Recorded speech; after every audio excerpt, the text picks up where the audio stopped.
that God has put directly in our paths. When I was in college, I had a college chaplain, Father Kevin. And Father Kevin once said this. I thought it was brilliant. He said, the person who's nice to you but not nice to the waiter is not a nice person. And he was just highlighting the fact that, sometimes you're just nice to your friends, but you're not nice to people that you might see as lesser than or outside your circle. And I remember thinking that's really wise. That's powerful. The person who's nice to you but not nice to the waiter is not a nice person. And that's true. But I came across another teaching that I think balances this out.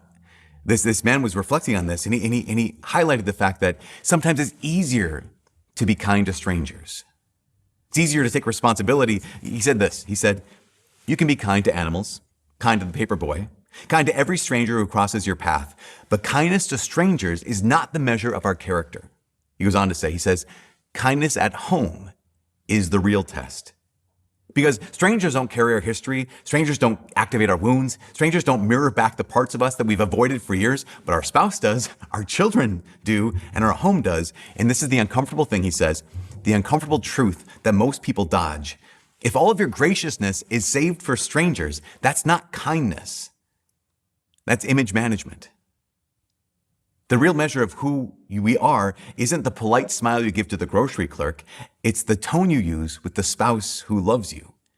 It's the patience we offer when our children are overwhelmed. It's the softness we choose on the days our egos want to snap. And then he concludes it. He says this. He says, kindness to strangers might make people like you. Kindness to your spouse makes you trustworthy. Kindness to strangers creates an image. Kindness at home creates a person of character. And if we're kind everywhere except our own houses, that's not kindness, that's performance. That's image management dressed up as virtue. The reality, of course, is that we are called to love those closest to us because the ones who are closest to us are almost always the hardest to love. But that's almost always where true love is found. Because here's the temptation here. The temptation here when it comes to loving those closest to us is to make it all about us. Take responsibility for them. The temptation is I have to be the one to fix them. Thinking that's not responsibility, that's control.